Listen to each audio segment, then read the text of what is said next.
Coucou, amboarina kely aloha ny volo fa ohatran'ny tsy mety, tsamety, paozy mialohan'ny resaka.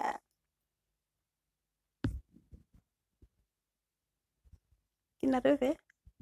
Tsara sa ratsy?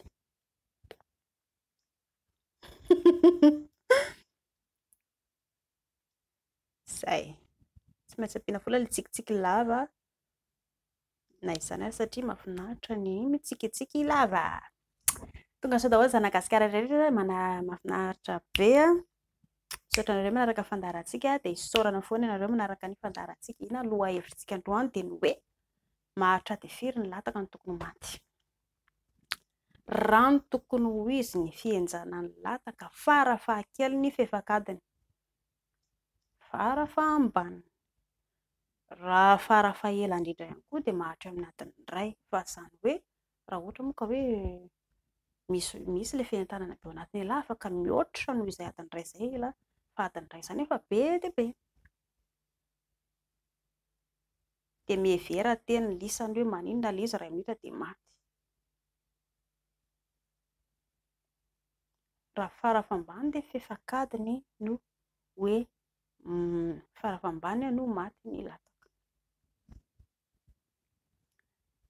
Inona no mampatonga ny ilay lataka mihenjana ary inona ny ao anatiny io satria usually izy malaza ohatrao dia rehefa mihenjana izy inona ny anatiny io? Rà. Tadio tsara fa rano no mikoriana ao anatin'ny lataka ilay izany hoe pression sanguine izay ny filazana azy. Pression sanguine ilay fitobaky ny rà ao anatin'ilay lataka mahatonga anazy mihenjana. Dia tadio tsara fa mbola averiko ihany ao anatin'ny sain'ny lisa fa rehefa mifoka sigara lisa dia domeliny ilay sigara ny rà. Dia na tokony hihenjana ary ilay rà mivoaka sy miditra ilay pression sanguine ao anaty lataka dia lasa marihatra ilay izy miditra ao anatin'ny lataka ila dia mivoaka ihany koa, lasa mivoaka moramora somary marihatra ohatr'izao dia na eo ary ilay fihentanana ila dia tsy mety ilay izy. Izany torohevitra foana ny atoroko ho an'ny lisany raha mifoka sigara lisany na misotro toaka lisany. Atao kelikely fa azo atao be dia be mba hitsinjovana ny vatany. Lisany ange avy eo no vao mafy hidiran'ny aretina prostate. Raha efa dia hiteraka indray androany ka ianao manana olana prostate dia sarotra kokoa mahazo azy avy eo.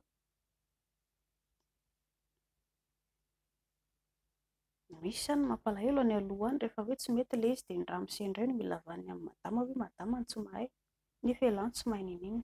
Tsy maintsy mbola ampiako ny accent dia amin'izay lisany mba hoe mianatra kokoa an'izay zavatra izay fa izay aloha ny androany raha farafambany lisany 5-10 minitra fa efakadiny no mihenjana ny lataka.